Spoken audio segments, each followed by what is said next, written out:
quien rompe el poder del pecado. Su amor es fuerte y poderoso, el Rey de gloria, el Rey de majestad.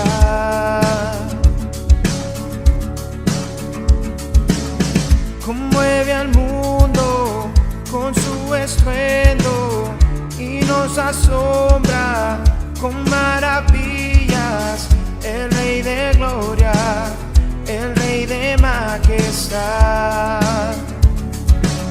Gracias sublime es, perfecto es tu amor, tomaste mi lugar,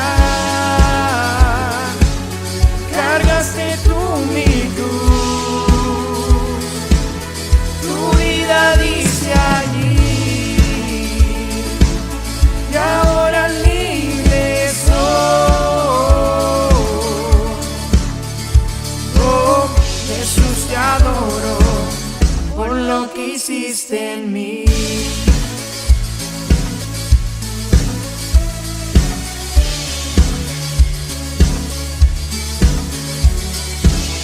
Pusiste en orden todo el caos, nos adoptaste como tus hijos, el Rey de gloria, el Rey de gloria, el que gobierna con su justicia y resplandece con su belleza, el Rey de gloria, el Rey de majestad.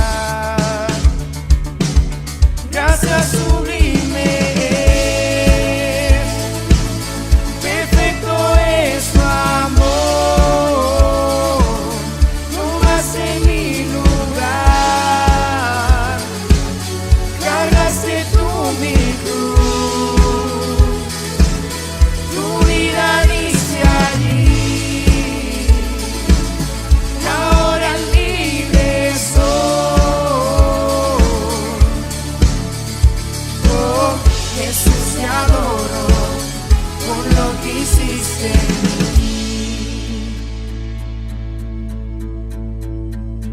Digno es el Cordero de Dios, digno es el Rey que la muerte venció. Digno es el Cordero de Dios, digno es el Rey que la muerte venció. Digno es el Cordero de Dios, digno es el Rey que la muerte venció. Digno es el Cordero de Dios, digno, digno, digno. Gracias sublime es, perfecto es tu amor, tomaste mi lugar, cargaste tú mi cruz, tu vida diste allí, y ahora libre soy. Oh, Jesús, te adoro por lo que hiciste en mí.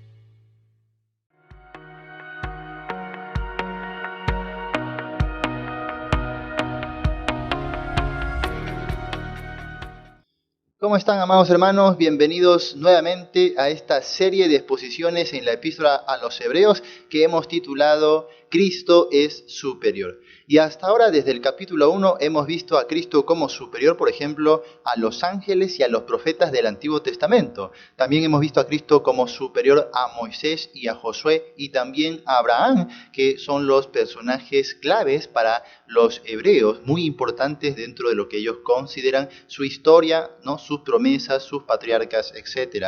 Hemos visto a Cristo superior también al antiguo sacerdocio. Él, como gran sumo sacerdote, también tiene un sacrificio más excelente y más eficaz que los sacrificios que antes se ofrecían en la ley, ¿no? Así que hemos visto a Cristo muy superior en todas estas facetas, en todos estos oficios, y ya entrando al capítulo 10, estamos viendo a Cristo superior en ese sacrificio precisamente, que obedece a su oficio sacerdotal. Recuerda, amado hermano, que Cristo está ahora ofreciendo un ministerio en los cielos, en el santuario verdadero, mientras que Moisés y los levitas, los sacerdotes del antiguo pacto, ofrecían un ministerio, un oficio terrenal en un tabernáculo que solamente era figura del celestial. Así que en todo sentido, Cristo siempre es superior. Bueno, vamos a ver aquí también algunos contrastes importantes que encontramos en la epístola a los Hebreos. Por ejemplo, para contrastar este antiguo pacto con Cristo, vamos a ver lo siguiente. En el antiguo pacto encontramos muchas criaturas. En el nuevo pacto, en Cristo, encontramos solamente al unigénito del Padre, al Hijo de Dios, ¿no? A Cristo Jesús. En el antiguo pacto vemos muchos ángeles como mediadores, ¿no? Y aquí encontramos solamente a Cristo como un solo y único mediador, un fiador de un mejor pacto. Luego, en el antiguo pacto encontramos muchos sacerdotes. En Cristo, en el nuevo pacto, encontramos un gran sumo sacerdote. Mientras que en el antiguo pacto también encontramos muchos sacrificios, en Cristo encontramos una sola ofrenda, perfecta y hecha una vez para siempre. También en el antiguo pacto encontramos muchos días de reposo, ¿no? Los Shabbats, pero en Cristo encontramos un gran reposo. Luego también en el antiguo pacto encontramos muchos profetas, muchos comunicadores de la revelación progresiva y fragmentaria de Dios. Pero en Cristo encontramos un profeta mayor a Moisés. Interesante. También en el antiguo pacto vemos a muchos testigos. En Cristo vemos a el gran apóstol de nuestras almas, ¿no? Cristo, el enviado del Padre. También en el antiguo pacto encontramos a muchos de Leví. En Cristo encontramos a uno de Melquisedec. Y así, nuevamente, haciéndote contraste, se está una y otra vez ratificando y confirmando la superioridad de Cristo frente al antiguo pacto. Obviamente porque estos lectores iniciales que eran judíos estaban por ahí siendo tentados a volver a las sombras del antiguo pacto, desechando ahora a Cristo. Claro, ellos no lo veían así, quizás lo veían como salvar sus vidas, salvar a los suyos, pero el escritor les va a convencer de que esto es una afrenta contra Cristo. Y esto es muy importante para poder entender bien lo que ahora vamos a ver en la segunda mitad del capítulo 10. Sigamos viendo algunos contrastes, por ejemplo, entre el antiguo pacto y ahora Cristo. Mira, antes tabernáculo temporal, ahora santuario real. Antes sacerdocio cambiante, ahora un sacerdocio inmutable. Antes la sangre cubría los pecados, ahora la sangre de Cristo, que es perfecta, quita los pecados. Antes había una herencia en Palestina, ahora la herencia es el universo, ¿no? Antes había esclavitud a la ley o de la ley, ahora en Cristo más bien hay perfección por la fe. Luego, antes vemos el monte Sinaí, ahora encontramos la congregación de los santos. Antes el pacto era defectuoso, ahora el pacto es superior. Antes las promesas eran terrenales, ahora tenemos promesas celestiales, ¿no? Mejores promesas, va a decir el escritor de Hebreos. Antes habían tablas de piedras, hoy hay leyes en el corazón. Antes, amados hermanos, había una justicia personal, ahora el justo por la fe vivirá. Antes la ley mata, mientras que ahora la gracia vivifica. Antes había incertidumbre, mientras que ahora hay perseverancia. Así que Cristo no solamente es superior, sino todo lo que ofrece y los beneficios tras seguir a este gran sumo sacerdote también son superiores, ¿no? Las bendiciones, las promesas, Todo es superior en Cristo Jesús. Y así llegamos al capítulo 10. En esta oportunidad vamos a ver desde el verso 19 al verso 39, ¿sí? Y en esta segunda mitad del capítulo, como les dije ya, se viene hablando del sacerdocio de Cristo, pero ahora van a venir algunas implicancias prácticas.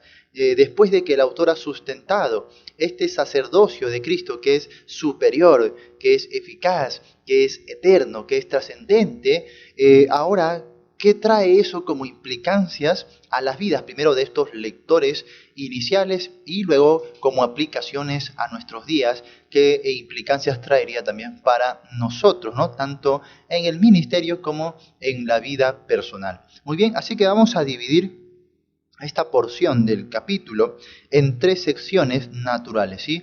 A la primera vamos a llamar el llamado a caminar en la libertad. Vamos a verlo del verso 19 al verso 25, muy bien.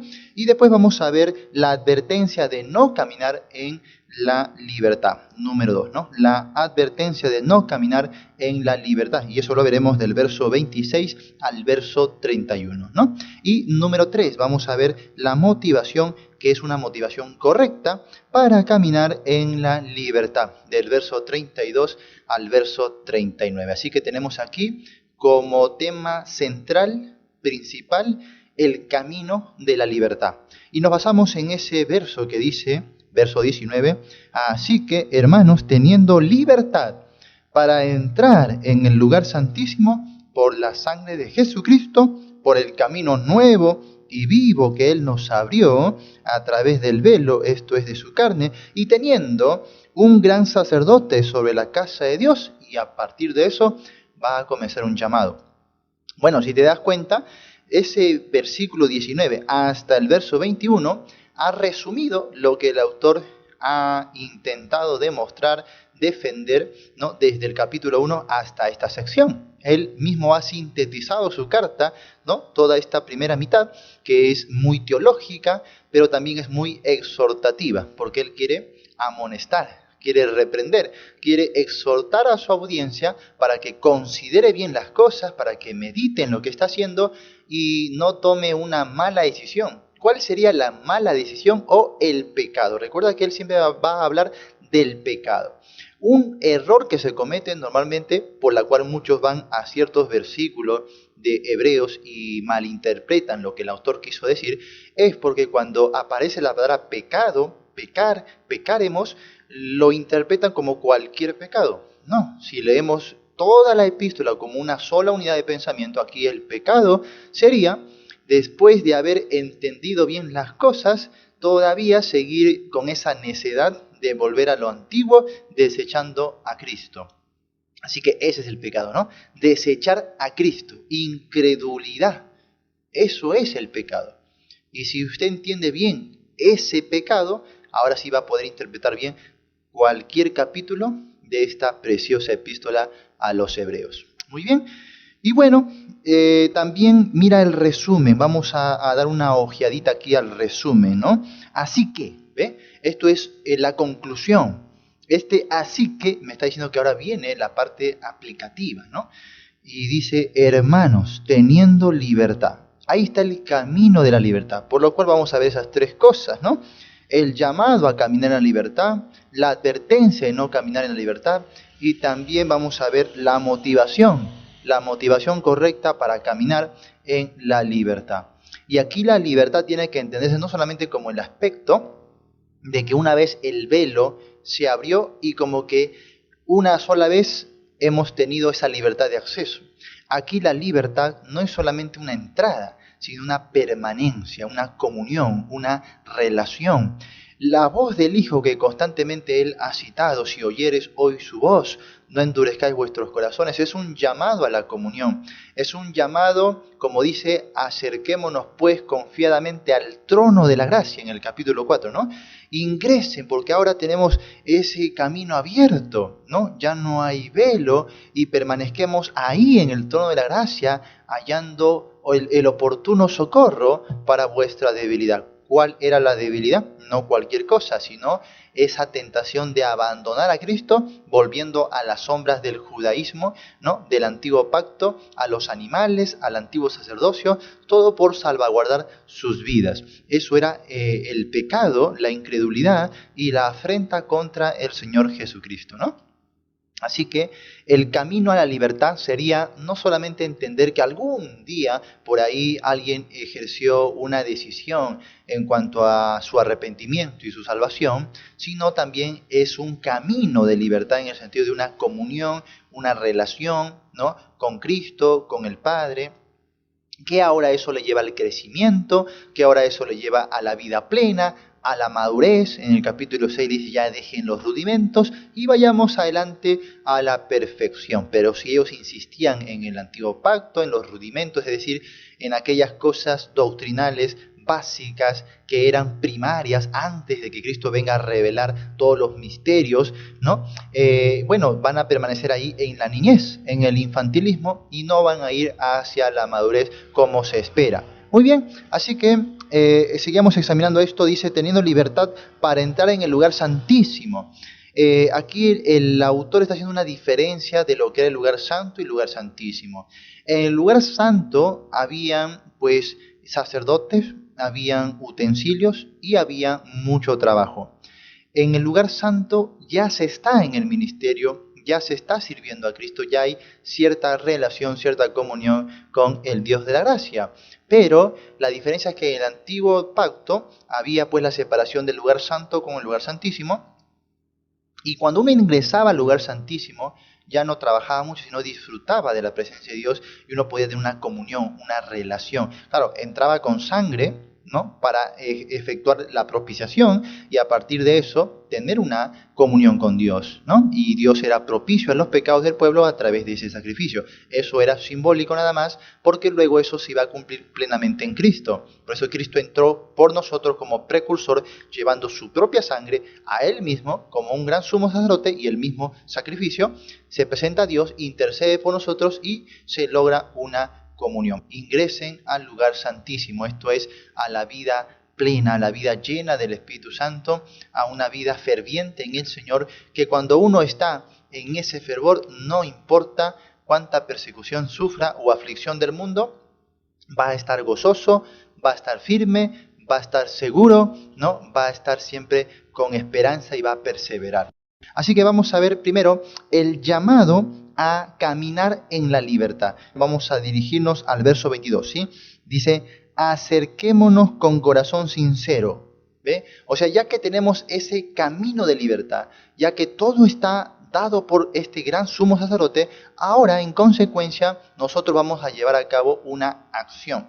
Y él va a dividir o va a darnos este llamado a través de cuatro palabras claves que son algunos verbos, algunos llamados para que nosotros podamos atender. Primero, acerquémonos, en el verso 22. Segundo, mantengamos, verso 23. Luego, considerémonos, verso 24. Y luego, exhortándonos, verso 25. Muy bien, así que estas cuatro palabras claves resumen lo que sería el camino. ¿Cómo sería caminar en esta libertad? Primero dice, acerquémonos, ¿no? Acerquémonos ¿cómo? Con corazón sincero. La fe no debe ser fingida, debe haber un corazón sincero, en plena certidumbre de fe, ¿no? Certeza. La certeza de la fe va a ser correcta, va a ser real, cuando esa fe esté fundada no en el que administra la fe, no en que ejerce la fe, no en otras personas, no en otras cosas, sino en Cristo. Ahí sí la fe va a estar llena de certidumbre.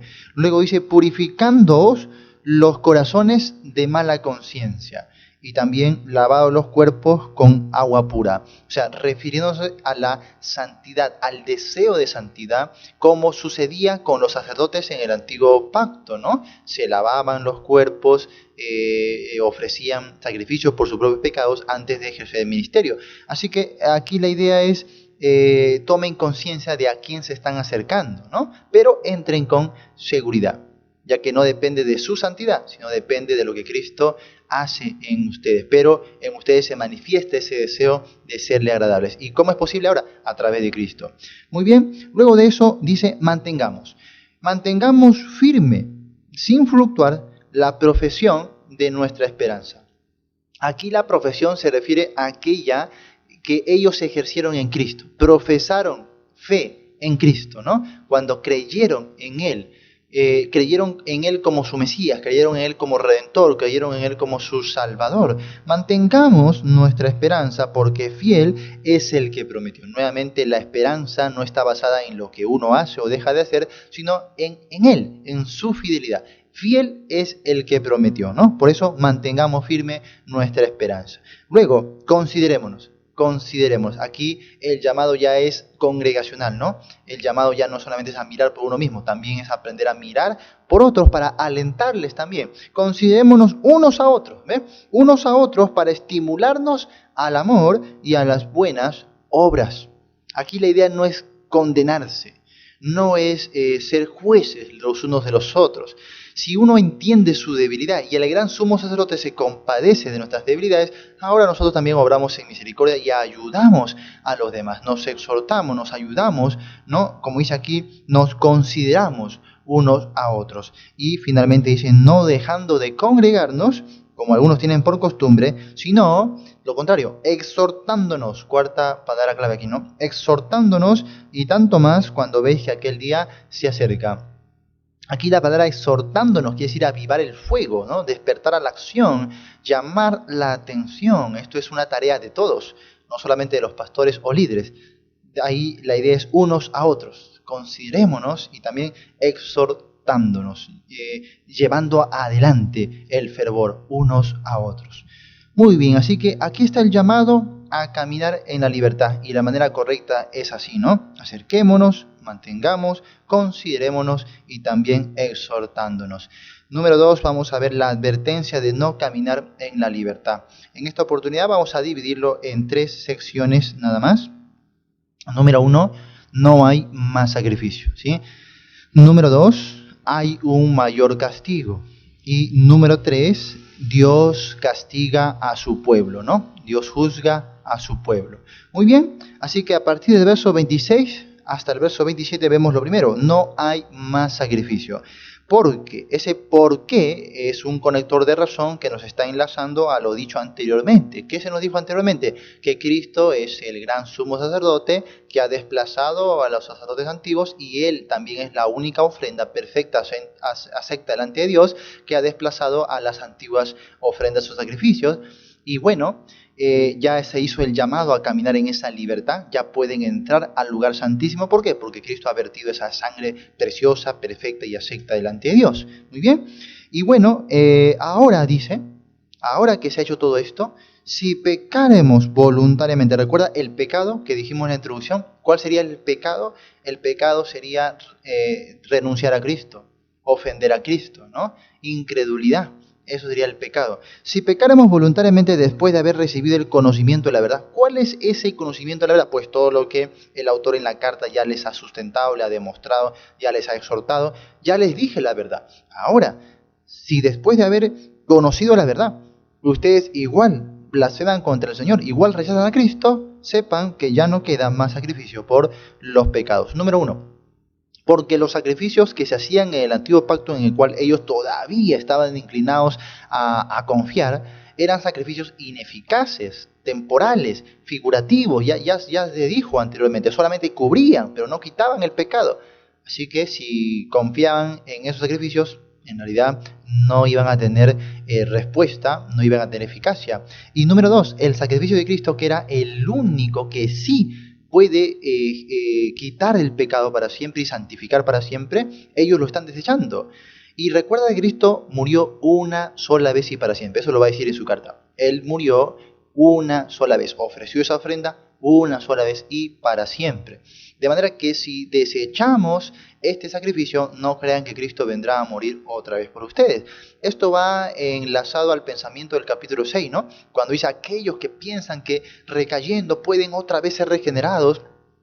para arrepentimiento, dice, crucifican para sí mismos al Hijo de Dios y les ponen a vituperio. Sepan que Cristo ha muerto solo una vez y para siempre, ¿no? Y no hay forma en la que ustedes puedan obtener un nuevo sacrificio de Él. Ya no queda más sacrificio. Así que el sacrificio anterior era ineficaz. El de ahora, el que sí es eficaz, lo están desechando. ¿Qué otro sacrificio podría salvarles? Ninguno. Así que, ¿qué queda? Dice, sino una horrenda expectación de juicio y de hervor de fuego que ha de devorar a los adversarios. El fuego siempre ha sido un sinónimo o un simbolismo de castigo, ¿no? De juicio en la Biblia. Muy bien, ahora vemos después de esto que hay un mayor castigo. Verso 28 y verso 29 dice, el que viola la ley de Moisés por el testimonio de 2 o 3 testigos muere irremisiblemente. ¿Cuánto mayor castigo pensáis que merecerá el que pisoteare al Hijo de Dios y tuviere por inmunda la sangre del pacto en la cual fue santificado e hiciera afrenta al Espíritu de gracia? ¿Te das cuenta? Aquí la incredulidad era una rebeldía, porque ya conocieron, ya Él les informó muy bien de la verdad.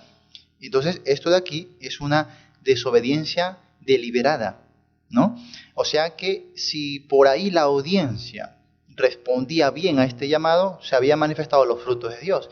Pero si algunos, como dice en el capítulo 4, parece que algunos de vosotros parecen no haberlo alcanzado, bueno, si algunos aún así desechan a Cristo, a pesar de esta exhortación, estarían dando manifiesto de que obviamente no estaban todavía en la fe, ¿no? No habían echado raíces, no habían nacido de nuevo, ¿no? Entonces, él dice, ¿cómo es posible que tengan ahora esta actitud contra Cristo y su sacrificio? No puede ser.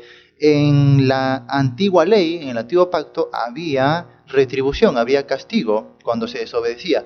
¿Cuánto mayor castigo pensáis que merecerá el que pisoteare al Hijo de Dios? Desechar el mensaje, según lo que hemos visto del capítulo 1, era desechar al mismo Hijo de Dios. Esta advertencia Él lo hace así solemnemente para obviamente llamar la atención y ellos puedan pensarlo bien y no tomar una decisión equivocada. Bueno, después de esto vemos el castigo del pueblo. Dios castiga a su pueblo. Verso 30 y 31. Pues conocemos al que dijo, mía es la venganza, yo daré el pago, dice el Señor. Y otra vez, el Señor juzgará a su pueblo.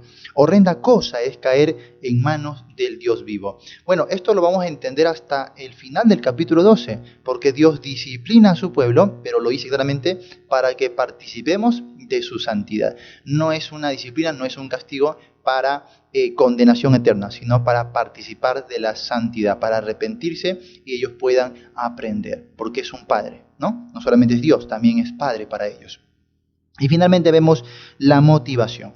La motivación para caminar en la libertad. Primero, recuerden los primeros frutos. Del verso 32 al verso 34 se les hace memoria de lo que ellos habían vivido ya en su primer amor, ¿no? Pero traed a la memoria los días pasados, en los cuales después de haber sido iluminados, sostuviste gran combate de padecimientos. ¿Qué estamos viendo aquí? La motivación para caminar en la libertad. Les va a dar aliento, les va a dar esperanza. Miren lo que sufrieron antes, miren las tribulaciones, miren las primeras obras, recuerden lo que experimentaron. Luego, del verso 35 al verso 36, vemos que les habla de un grande galardón, ¿no? No perdáis pues vuestra confianza, que tiene grande galardón, ¿no? Y después, verso 37 al 38, les dice, Él volverá, porque aún un poquito, y el que ha de venir, vendrá, y no tardará. Y finalmente le dice, no somos de los que retroceden, ¿no? Dice ahí, mas el justo vivirá por fe, y si retrocediere, no agradará mi alma. Pero nosotros no somos de los que retroceden para perdición, sino de los que tienen fe para preservación del alma. Muy bien, así que a través de estas 4 cosas, 4 elementos a considerar, Él les está dando la motivación correcta para que puedan ellos disfrutar ahora sí de la comunión con el Señor, puedan ahora sí ser fuertes espiritualmente hablando y puedan ahora enfrentar la oposición, la persecución, los peligros, el desánimo, todo con bien, obtener frutos y así ellos ser maduros espiritualmente. Hermanos, somos llamados a madurar. ¿Cómo vamos a madurar? Considerando a Cristo. No podremos disfrutar de las bendiciones de Cristo si es que no maduramos. Y todo empieza por la doctrina, entender el ministerio de Cristo, entender sus bendiciones, ¿no? Y así no estaremos ofendiéndole con una actitud equivocada por nuestra inmadurez, ¿no? Vayamos a la madurez y ahora sí vamos a disfrutar de las bendiciones del Señor, ¿no? No caer en este ejemplo de desobediencia que vemos de parte de los judíos de la antigua generación, más bien alentémonos unos a otros, ¿no? Esa es la idea siempre, exhortémonos, animémonos unos a otros para que así podamos seguir madurando en este camino de la fe. Que Dios me los bendiga, nos veremos en una nueva oportunidad.